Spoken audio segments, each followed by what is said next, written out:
Welcome to the Let's Eat Grandma Career Warrior Podcast.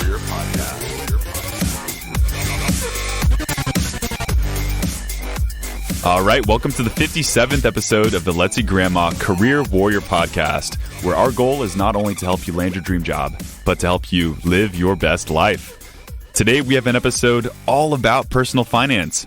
And as warriors, we need to recognize that our personal finances and careers are so closely related, and we need to find that balance. It's a touchy subject for many people and difficult to discuss with our colleagues. So it is my hope that our next guest can bring you some much needed guidance and confidence in this area. I brought on James Love, a trustworthy friend of mine who specializes in financial planning. As an experienced financial advisor with his own practice, he has an entire background in financial planning and an amazing story to tell. He is on the board of 2 nonprofits, and he and his wife are the owner of a 4-year-old corgi. There's just something about James that makes you want to discuss your problems with him and come up with solutions together, and that's why he's here.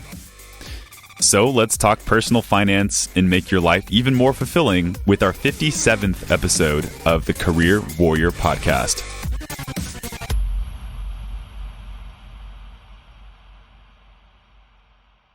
All right, James, how are you doing today? I'm doing well, man. Thanks for having me, Chris. I really appreciate it. It's just great to have you on here. And this is a question that I've had on my mind. I know other people are going to want to know as well. But why are you in the business of personal finance? Yeah, great question. So my personal story, I grew up in the middle of nowhere, Texas, Yoakum. So to put that into perspective, my graduating class was 94 people. Oh my gosh. So growing up as a kid, my dad was extremely financially savvy.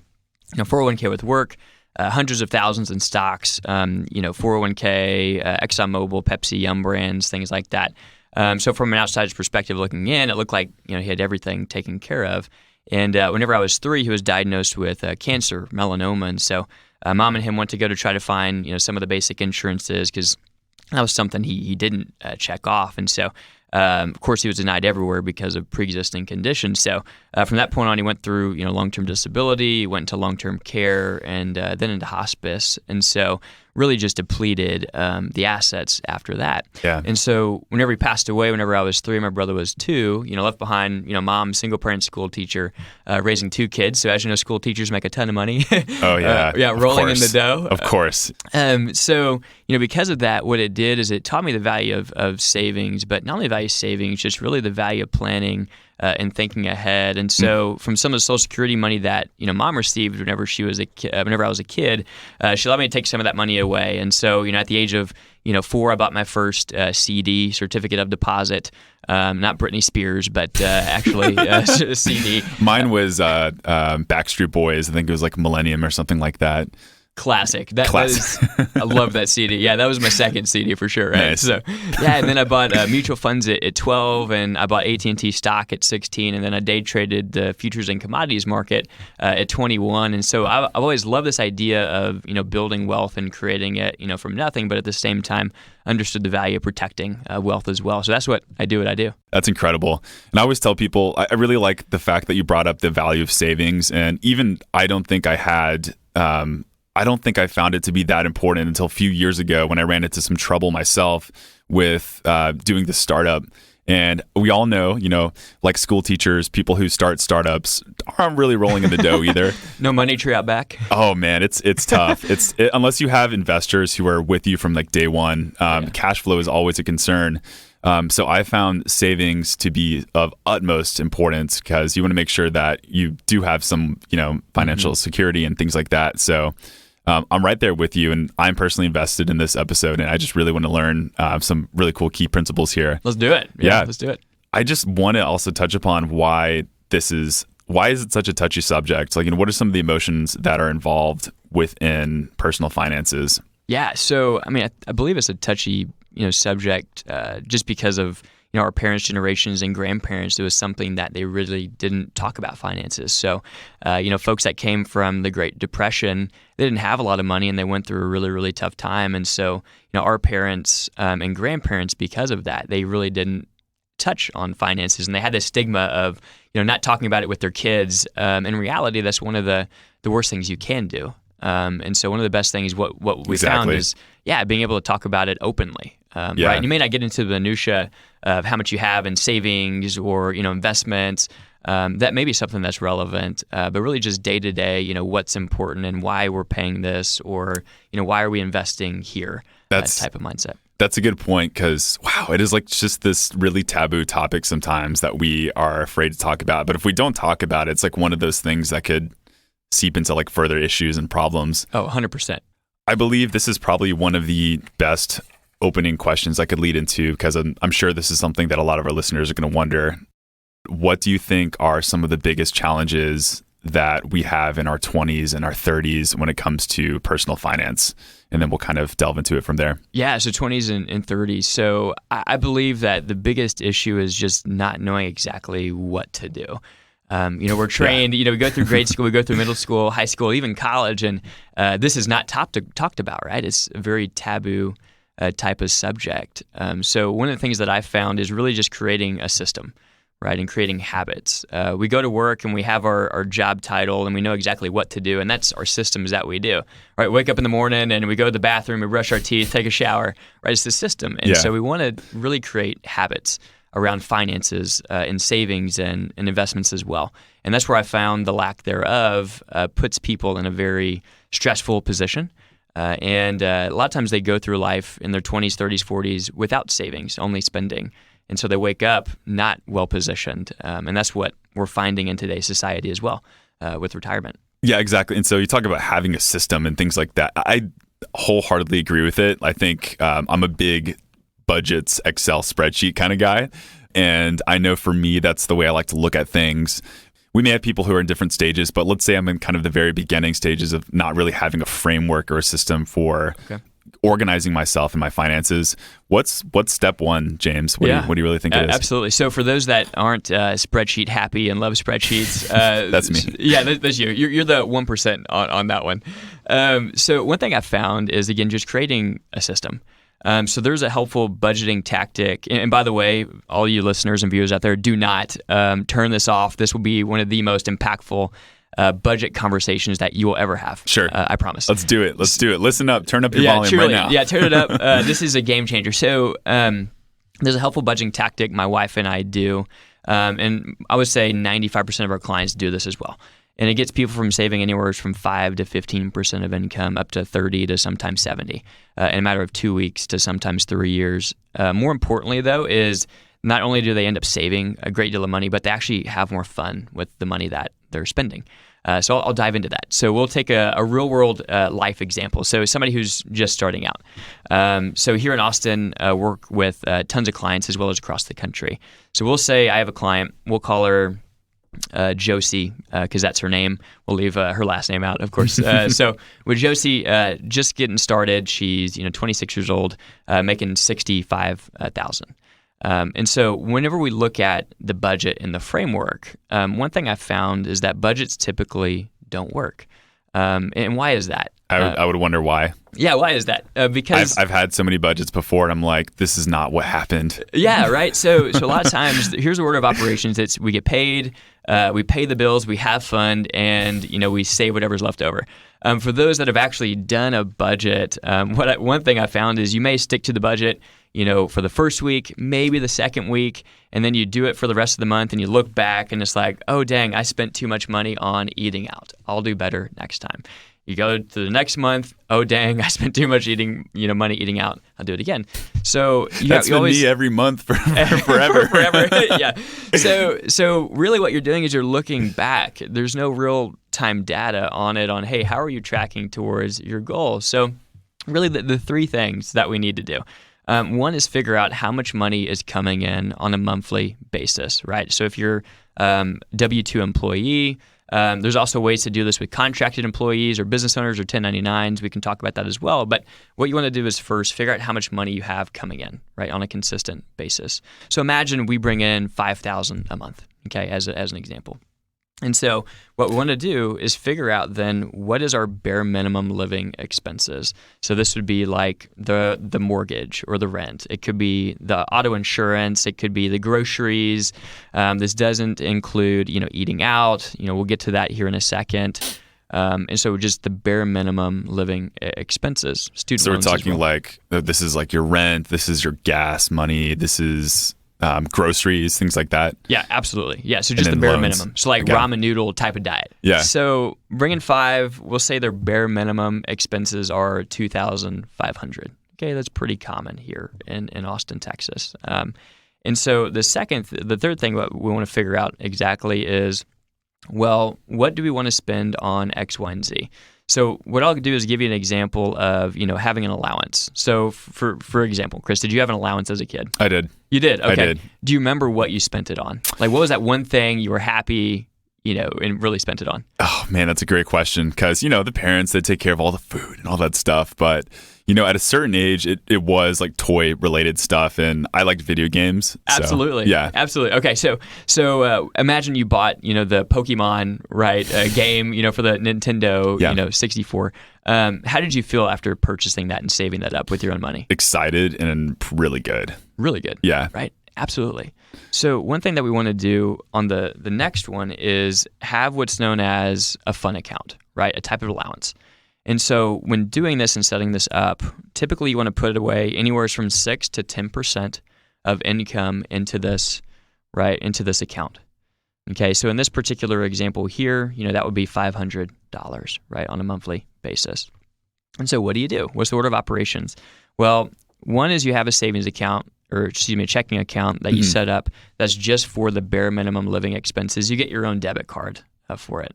The second account is what's known as the fun account, and you have that set up with your bank. All major banks will have this, where you have your own checking account, and they'll put in this particular case, $250 on the first, $250 on the 15th, and you can spend that on whatever the heck you want, right?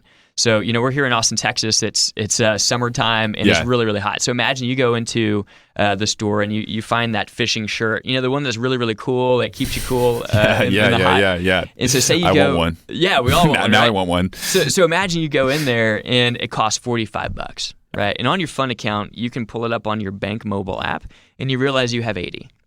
Well, what are you going to do? You're going to second guess that purchase, right? Do I really want that shirt? Do I really not want that shirt?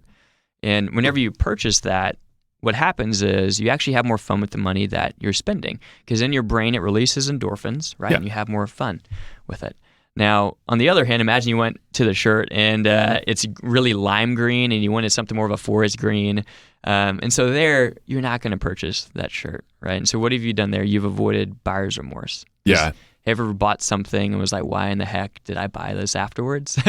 Yeah, Right. that's amazing. And like you talked about some psychology behind it, which I think is really genius, because separating the accounts has to be like one of the best things you can do. Because I know that was one mistake that I often made, is just like you look at an account and you see a really high number and you're not taking into account all these other expenses that you really need to take care of, including loans, including rent, mortgage, whatever it may be. And you just like, there's something about the number that might mix you up and trip you up. So Absolutely.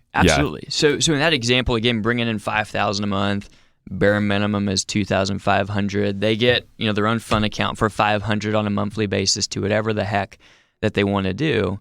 So if we do the math on that, they're spending $3,000, and in that particular case, they're able to allocate or save $2,000, right, on a monthly basis. sure. So there, they're saving or allocating 40%, right, of their income, right, Yeah. towards what essentially they want and they need to accomplish. So it could be the debt, right, Yeah. or it could be the savings or investing, or it could be taking that trip to London like my wife and I are doing here this weekend. So that's where those other dollars are going to go. And by creating that system and that habit, it just keeps things structured, because you can tell your money where to go, or you're going to wonder where it went. Exactly. Do you like to further compartmentalize, compartmentalize your fun into like subcategories, or even like your living expenses?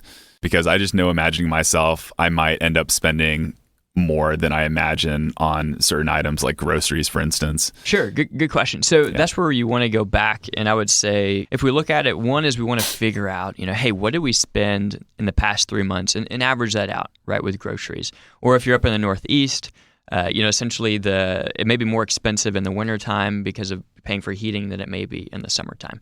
It's the opposite down here in Texas, right?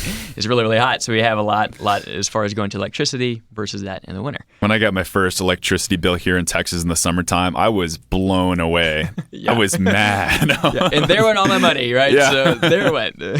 So we want to figure out what that looks like and then take the average of it, right? And so whenever looking at it, yes, you want to compartmentalize some of the spending. I would say the bare minimum account is typically going to be very, very close to spot on. And I would always average up, right? Round up. So if somebody comes out and they say, oh, my average spending on a monthly basis is $2,400, I would round up to $2,500, right? In that particular case, just to make sure that we're okay. Now, whenever we look at those sub-accounts, I have a vacation account that we automatically put money into. I also have this fun thing called Uncle Sam's Dirty Money account, which is my tax account because I'm contracted employee. So I also have to pay my taxes. That was a huge, by the way, if any of you guys are contracted, that was a huge mistake I made, was not taking that stuff into account. And you really need to make sure you stay on top of that. Like, you're going to be the one managing that for yourself. Don't make the mistake I did and owe a lot of money that you don't have. 100%. Yeah. Sad day. Sad day. Very sad day. Crappy day. Yeah, very crappy day. So you want to compartmentalize those as well. So if you're saving up for a home, right, you can save for a home. I would recommend actually going and looking at some online savings accounts right now, that are high yielding, right? So it could be PNC Bank, Ally Bank, Capital One 360. Yeah, Ally's a great example. So, have those dollars allocated there where it's getting 2.2% today, right? And it's a safer type of bucket. And so we know exactly what we're spending that money on. So that way, instead of having it all comprised into savings, then you make the purchase of the down payment. Now it's a really sad day because now all the money's gone. You didn't have it allocated. So now if it's all compartmentalized in those other areas, you actually, again, it releases endorphins. You have more fun actually with that purchase and it feels okay. Fantastic. I want to delve into savings in a little bit because I think it's probably one of the best topics we can cover. It's not sexy, but we'll make it sexy. Promise. I'm winking at the microphone right now. Biting lip now. Yeah. This is just because I know this is something it's been tough for me, and I know other listeners are going to feel the same way. But we're in the heat of the moment. We're living day to day, week to week. And we know we have these budgets we set for ourselves. But you also talk about, looking back in time and seeing like, oh, I ended up spending way more on food than I should have. Mm-hmm. And I think oftentimes it's because we don't realize that the math is adding up, as you go day by day. What are, I guess, some good ways we can keep track of the actual dollar amounts we're spending? Accountability is really what I'm trying to get at here. Like, what are some ways we can really track things closely and hold ourselves accountable for our purchases? Absolutely. I think banking apps are great. Back in the day, whenever we were kids and our parents were around, we had to balance our checkbook. Yeah. I've never balanced a checkbook. I don't know if that's a good thing or bad thing to be a financial advisor, but let's be candid, right? I have never done that. Yeah. But I believe whenever you create those systems and habits, so in that particular case, you have the bare minimum living account and then you have the fun account. What you'll find is you're actually sticking to that better than you think, opposed to just having one account. So by having it in those two accounts, you're actually able to track it a lot easier and a lot better, even with the fun account, because you're able to see exactly what's being spent. Sure. And you know exactly what to be able to utilize it on in that particular situation. So you're second guessing your purchases more often in reality by doing it that way. And because of that, you're having, again, more fun and you end up saving an exorbitant amount more. Sure. And in this case, you're in the context of debit, not credit, right? Absolutely. So I have some clients, as an example, they'll say, well, I have points on my credit card, right? And I get points, and I do as well. I have a credit card. So what I do is I'm very diligent with it. If I'm going to use my credit card, I'm going to go on my mobile app right away and transfer the money from my fun account to my regular living account where I pay that credit card bill. So we're still able to get the points, right? It's just we're automatically transferring that. It takes no more than 60 seconds. I've never done that. I'm doing that today. Do it. Absolutely. Game changer. Yeah, game changer. Wow. Yeah, and before I get off, you have to label the fun account something fun. Okay, so mine's called Shaken Not Stirred. I've heard Tequila Sunrise. I have one girl in the Northeast. Hers is tacos and tequila. Yes. It's fantastic. Yes. Yeah.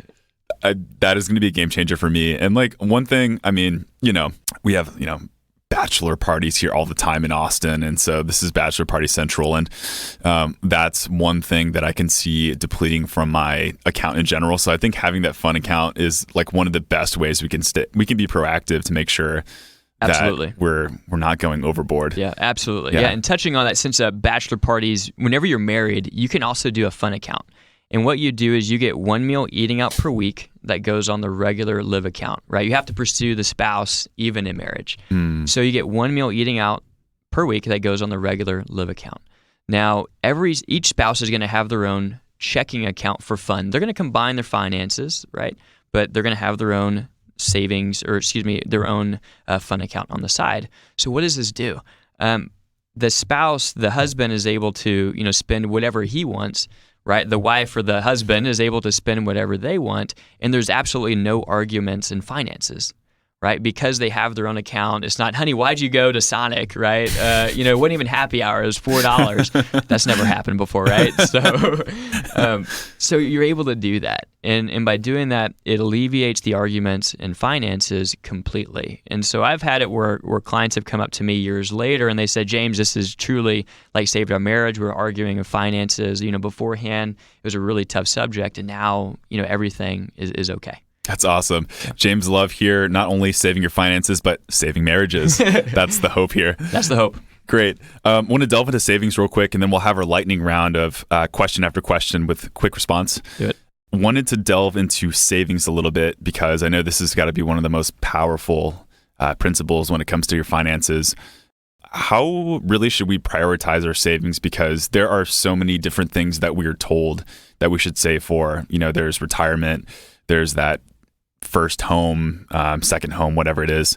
And there's this concept of having the emergency backup money just in case, you're laid off at any point, which, we tell our job seekers to do just as well. Absolutely. But how do we really prioritize our savings, and how do we, allocate the funds? Yeah, 100%. So if we're looking at, savings, I would say we want to have at least 1 to 2 months expenses and savings, essentially in the beginning, right? And we want to build that up to 3 to 6 months expenses as time goes on.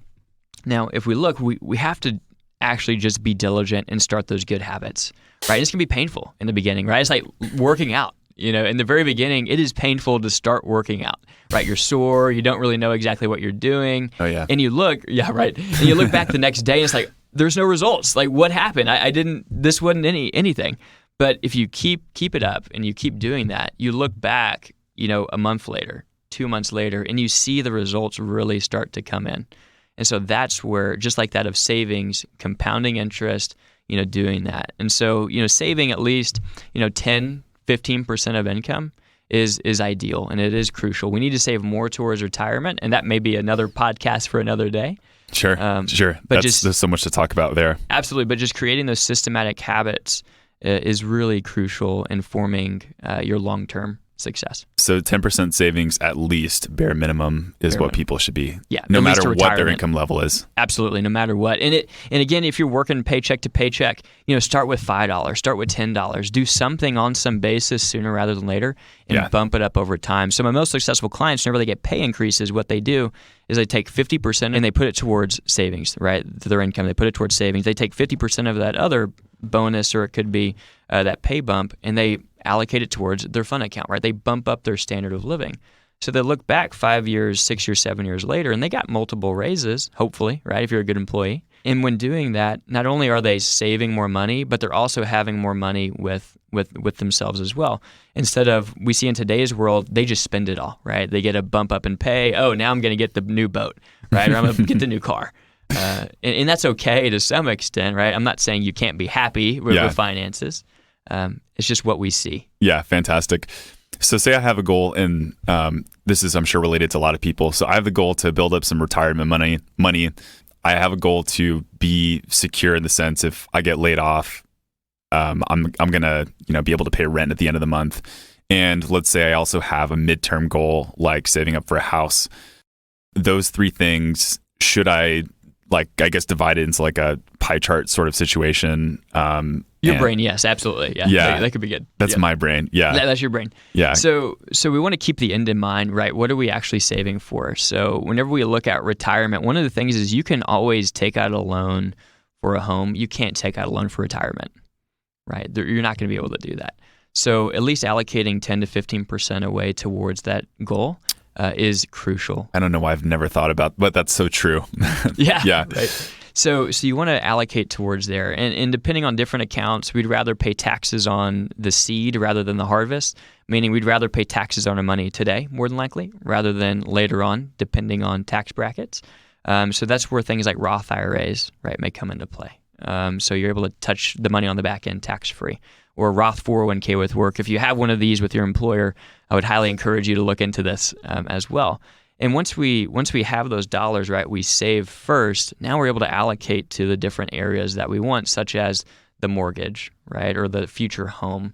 So now we want to figure out, okay, if I want to be able to, buy a house in 2 years, right, and I want to put down 5% or 20%. Now all we have to do is do the backwards math and figure out how much we need to actually put away. Yeah. Right. If we're doing a $300,000 home, you want to do 5%. Well, that's $15,000. Right. So now, how do we get $15,000 in an account, savings account? Right. Sure. I wouldn't recommend the stock market because it's too short of a time period for 2 years. Sure. How do we put those dollars there in the next 24 months to have the $15,000 saved? Plus, right, the emergency fund. We don't want to forget about the emergency fund. Yes.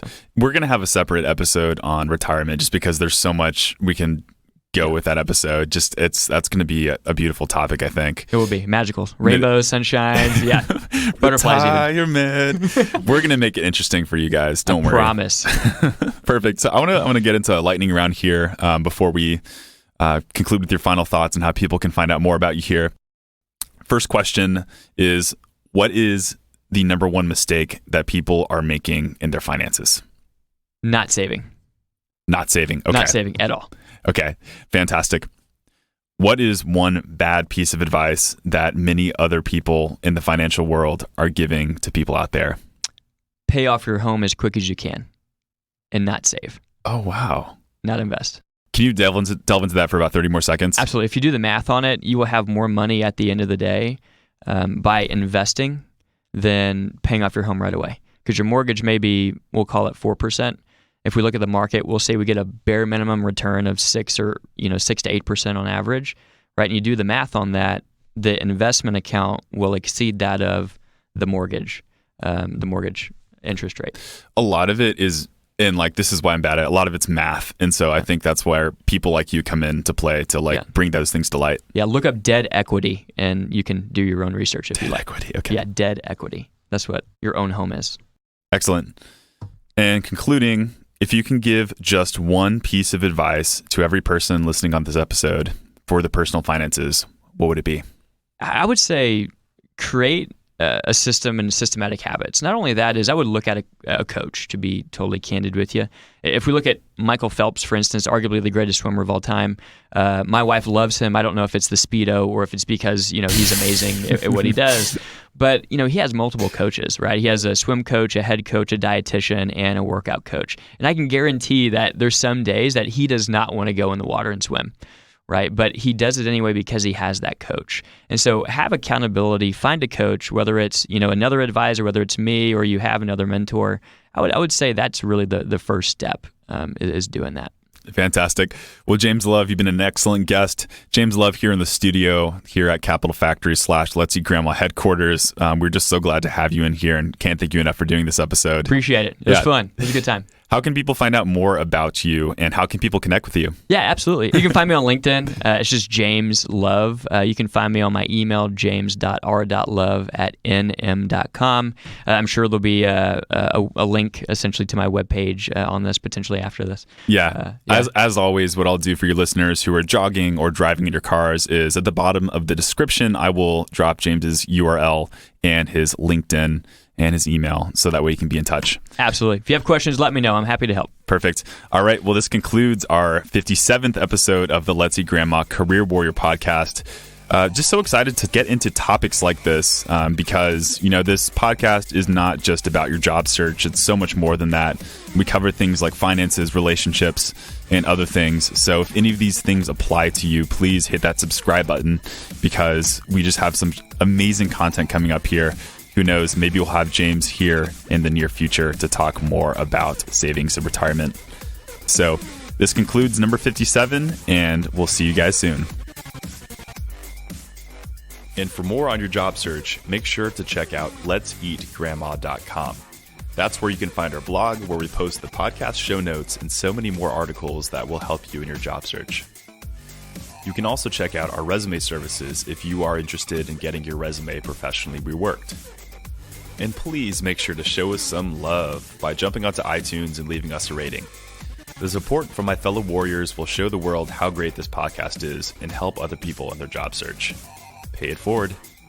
Thanks, guys, for being true warriors, and thank you for tuning in. I'll see you next week.